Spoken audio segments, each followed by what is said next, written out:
வளைந்து விட்ட ஆணியை எவனாவது அடிப்பானா? எவனாவது அடிப்பானா? ஒரு ஆணி வளைஞ்சிருச்சுன்னா அடிப்பானா? எந்த ஆணியை அடிப்பான்? நேராக எந்த ஆணி நிற்கிறதோ அந்த ஆணியைத்தான் அடிப்பான். நாம் சமரசமின்றி சற்றும் தளர்வின்றி வளைவின்றி நேராக நிற்பதா எல்லா சுத்தியலும் நம்மளை அடிக்குது. விதைக்கிற விதையெல்லாம் முளைப்பதில்லை, முளைக்கிற விதையெல்லாம் விளைவதில்லை, விளைகிறதெல்லாம் சரியான நெல்மணிகள் இல்லை. பதர்களும் இருக்கும். பதர்கள் என்ன செய்யும்? அதுவா பறந்து போகும். அதனால அவர் விமர்சிக்கிறாரு, இவர் பேசுறாரு, அதுக்கு காது கொடுக்கவே கொடுக்க. நான் உங்களுக்கு ஒன்றை சொல்லுவேன், நண்பு தம்பி தங்கைகளே, அருமை பெற்றோர்களே, உடன்பிறந்தவர்களே, வென்றவன் தோற்றவன் இருவருக்கும் வரலாற்றில் இடம் உண்டு. ஆனால் விமர்சிப்பவனுக்கும் வேடிக்கை பார்ப்பவனுக்கும் வரலாற்றில் ஒரு செய்தி கூட இருந்தது.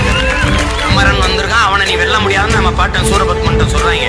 அவன் என்ன பண்றான் பாருங்க, அப்படியா விடா, தோற்றாலும் எனக்கு வரலாற்றில் செய்திருக்கா. முருகனுடைய வரலாறை எழுதும் போது என்னை எழுதாமல் எழுத முடியாது. வென்றவனுக்கு வரலாறு உண்டு, தோற்றவனுக்கும் வரலாறு உண்டு. ஆனால் விலகி நின்று வேடிக்கை பார்த்தவனுக்கும் விமர்சித்துக் கொண்டவனுக்கும் போர் நடந்து கொண்டிருக்கும் போது இவர் நன்றாக விமர்சித்துக் கொண்டிருந்தார் அப்படின்னு.